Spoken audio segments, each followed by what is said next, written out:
Set your hope on things above, where Christ is seated at the right hand of God. Set your mind on things above, not on earthly things, for you've died and your life is now. Hi, Karen Harris here. Welcome to a Happy Mother of Children podcast and video something that I don't know what this is called. YouTube channel video? I don't know. Anyway, today I'm going to talk about friendships. In my last video I talked about motherhood and maturity, but today I'm going to talk about friendships. So I want to tell you a funny story. I was at my church and I was in the nursing room, which is where all the moms sit and feed their babies. And you can hear the sermon in there. But I have to be honest, I actually never much listened to the sermons because there was a bunch of moms in a room feeding babies, so needless to say, we were all talking. And I remember there was this young lady there who I really admired. She was kind and sweet and seemed like a great girl. And anyway, I was kind of hinting and I said, well, who are your friends?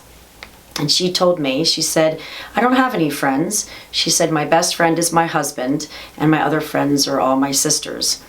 And I thought, that's neat. I've never heard anyone say that before.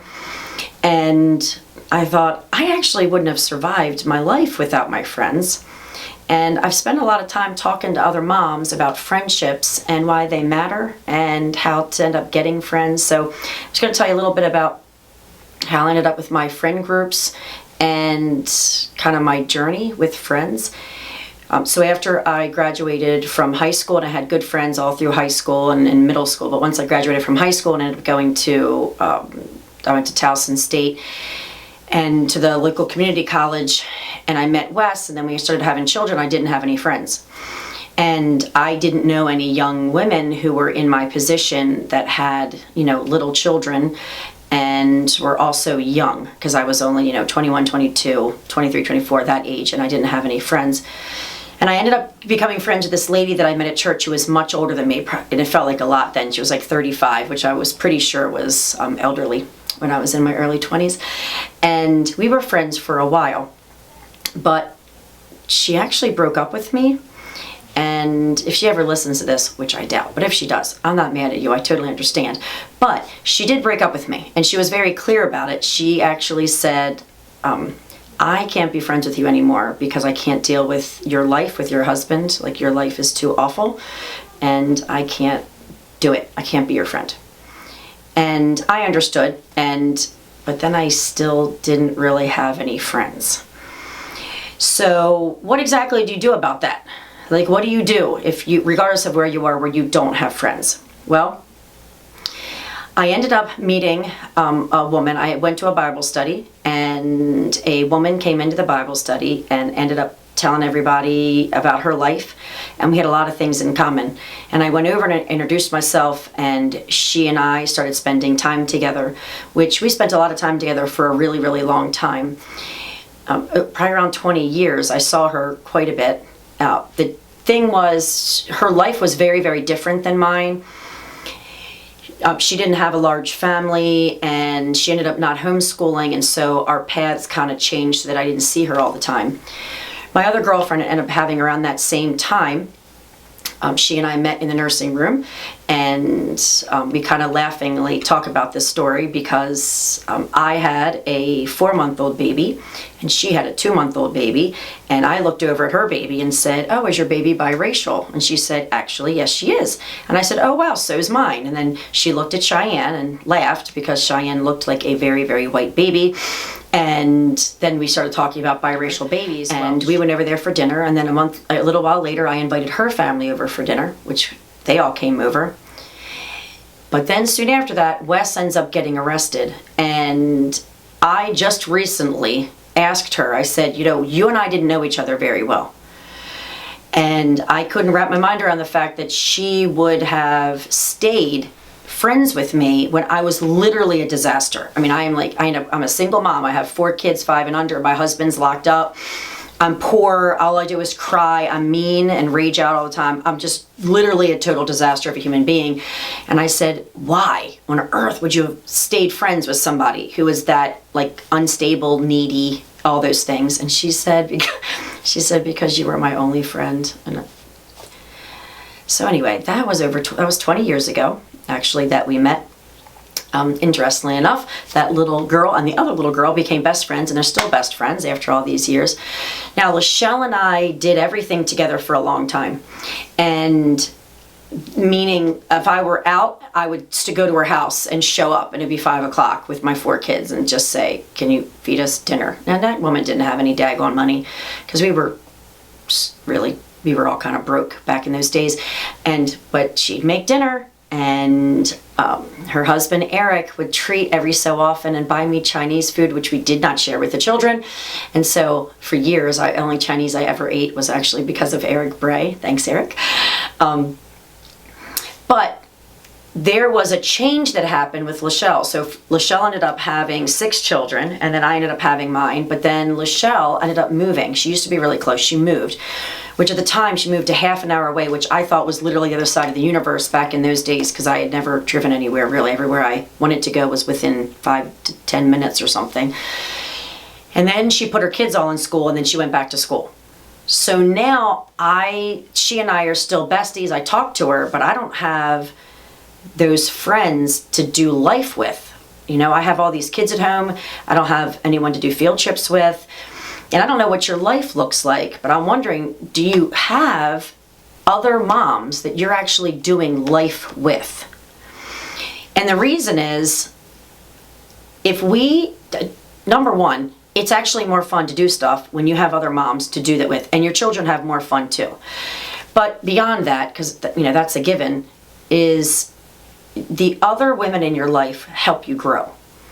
Having Lachelle in my life, Lachelle's not a fighter. Okay, she's not.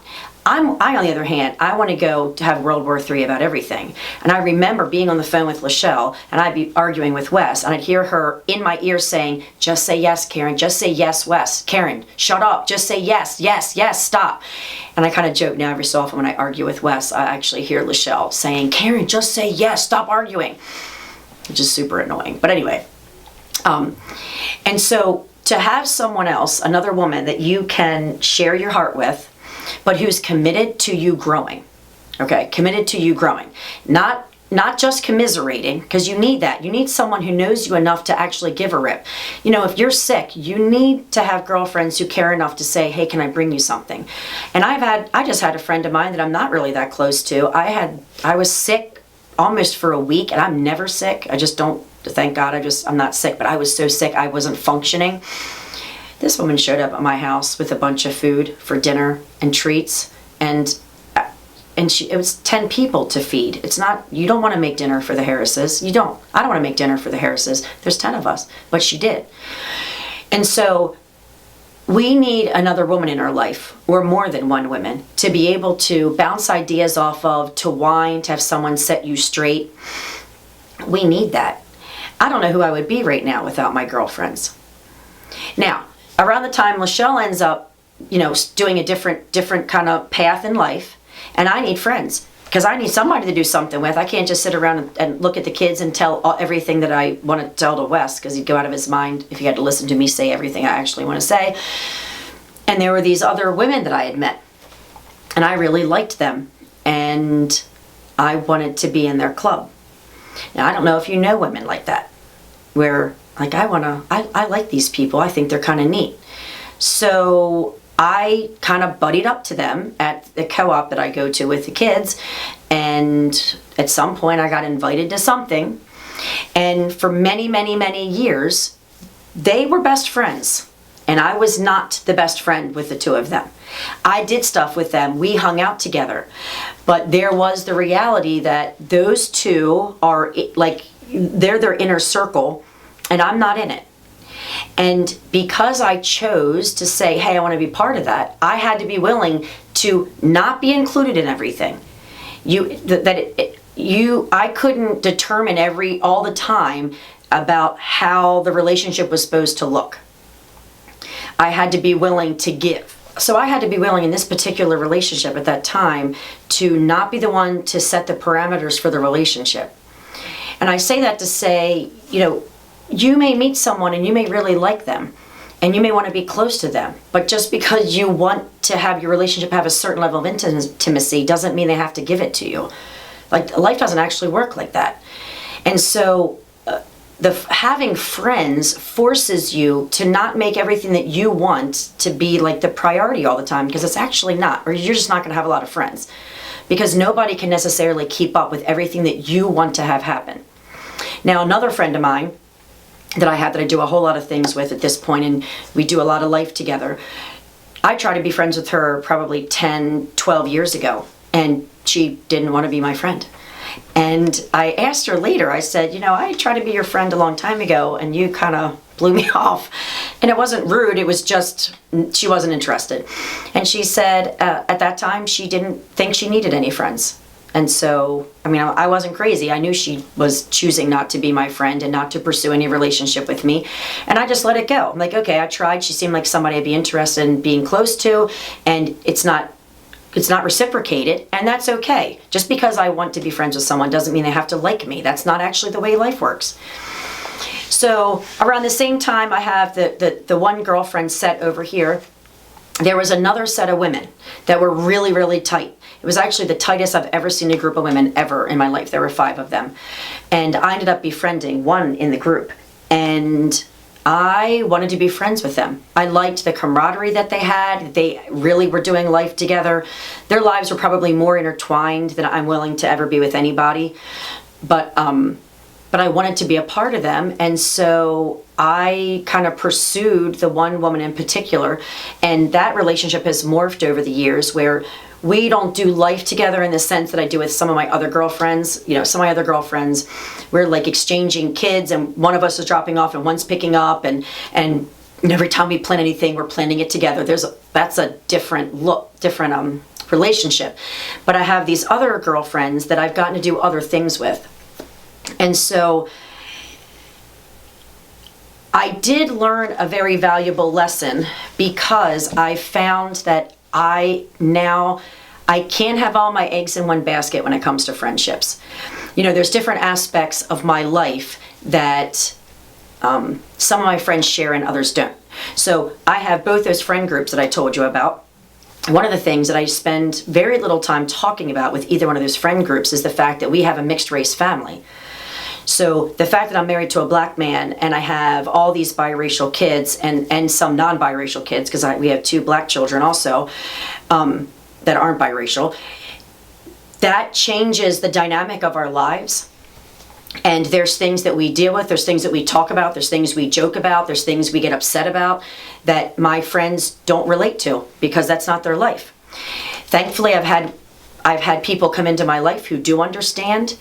I have a very, very dear friend of mine who, she and I had met at one point, and she is a black woman, and she has a whole bunch of kids also, and there's things that I've been able to talk to her about, and we can relate and discuss things that I wouldn't necessarily be able to do with my other friends. So, a couple of things.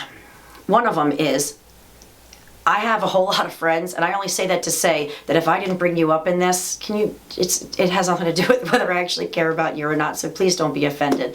I use specific ones for a reason. But I do want to tell you a funny story about how we became friends with this certain group of people, because it's a funny story. And also to say that in order to become friends and to have new friends, we have to step out. And I kind of jokingly tell women all the time that you need to go date other women. You need to date them. You need to have them over your house. You need to go somewhere with them, because you can think someone's perfectly cool until you take them out in public and you find out that they're maybe too high strung for you. I know that a lot of my girlfriends are very, very low key, relaxed type of people when we go out and do things. And I know there's been other women who've gone out with us and they're more, maybe more nervous or high, maybe high anxiety types. And we kind of aren't a good fit for them. We have our own kind of style of hanging out, and maybe we're not a good fit. And that's okay. So this one particular group of people, a long time, probably, I don't know how to go, 10 years ago, let's say, the four older kids, West Shaw, Jules, and Shy, were at a performance at a conference that they were doing. And the air conditioner had broken, and it was August in Maryland, so you can imagine how delightful the venue was. So we all, as soon as the performance is over, all run outside, because, we're gonna die. And I was standing outside, and these 3 young men approached me, and they were really amped up. And are you the Praise Warriors mom? Are you the praise? Yes, I'm the Praise Warriors mom. Oh my gosh, they're just so amazing. They're talking. Now, I thought it was a little strange because they were, 19, 20, 21, 22. And I thought when you were that age, when you're a young man, you had to act really cool. But they weren't acting cool. They were acting like the fan club thing. And I thought that was kind of funny. So they said, well, can we talk to the Praise Warriors? Absolutely, go talk to them. Enjoy, talk to them. So the young men go over, talk to the kids, and they all are yapping and enjoying talking. Well, they end up coming back and talking to me some more. And I don't know why I said this, but I did. But I said, would you all like to come over for dinner on Friday night? Now, my kids performed for probably about 10 years off and on, and I have never invited any fans home before, but I did that day. And so somehow we exchanged information. 8 of these young people all ended up coming to our house on that Friday night for dinner. And I don't know, like the rest was kind of history. Our kids were, the one kind of ringleader was Jay, and he ended up marrying the girlfriend at that time, who was Megan. I don't even know if they were official at that point, but some of my kids were in their wedding. And now Jay and Megan are doing a church plant that's about a half an hour away from us, and our oldest son Wesley and his wife are a part of the church plant, and Wesley works for him. So now that couple and that whole group of people ended up being very close to us. And we became friends with them because I just stepped out and I thought, they're really neat people and I like them. Why don't you come over to my house for dinner? So now, as far as the dating thing, a long time ago, when Wes was locked up, probably the first year he was locked up, I remember and feeling very abandoned by the universe. Okay, I really did. Like after the initial, oh, I hope you're okay, like your husband's locked up, and see, I'm like stuck in this permanent crisis, and I don't know, nobody really cares anymore. You know how it is if you ever had a crisis. People only care for so long, and that's the way it works. But I started feeling really sorry for myself. I felt like, no one's reaching out to me. I feel really lonely and nobody cares. And so what I did for years and years and years is I would go to church on Sunday and look around and just invite someone home for dinner. People I did not even know. I didn't even know their names. I literally walked up to perfect strangers and invite them home for dinner. And I did that, we did it for a long time. I don't do it as much, well, I still do it sometimes. I don't do it as much now because my life looks very different than it did then, but I did it on purpose. And I hung out with tons of people. Some of those people I became actually friends with, like the situation with Lachelle, like the situation with Karen. But other ones, I didn't become best friends with them. I'm not still doing life with them, but I didn't know that at the time. And so I don't know what your situation is. I don't know if you have girlfriends or not. I don't know if you have people that you're doing life with who know your business, who honestly know your life. But you should. You should. And it's not always comfortable. It's not. There are breakups. I told you about the woman who broke up with, back then. That one friend group of the 5 women who were all tight, that friend group broke up. Okay? There's been adjusts and shifts in the friend groups that I've had. There are adjustments, and they're not all easy. But it's worth it.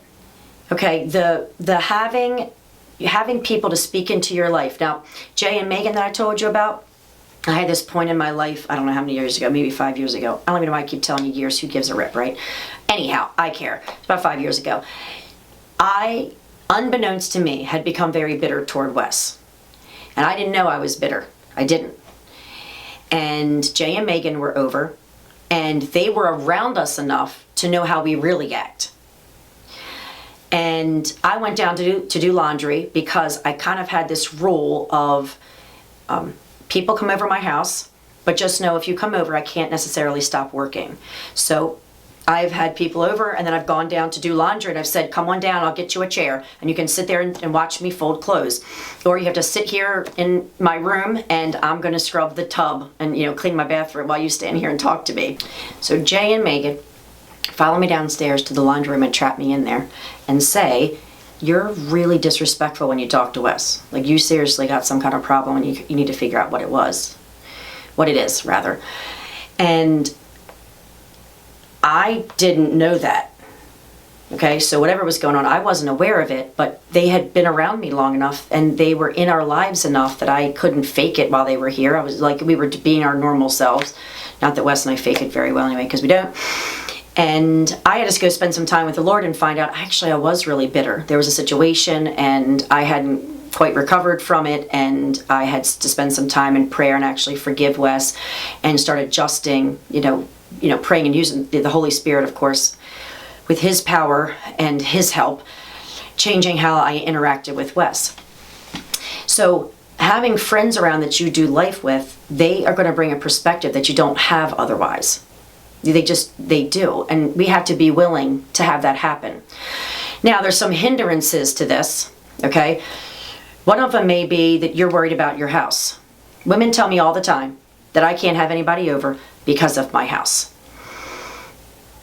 I'm going to say a couple of things about that. One is, if your house is, number one, I had the rule about the house. Here's my rule about my house. The rule was, my house has to be clean enough that people don't feel leery of eating my food. Okay? So if your house is so filthy that if a guest came to your house, they would not feel comfortable eating food that you've made because your house is dirty, then you should probably clean it a little bit more so that you don't have that problem.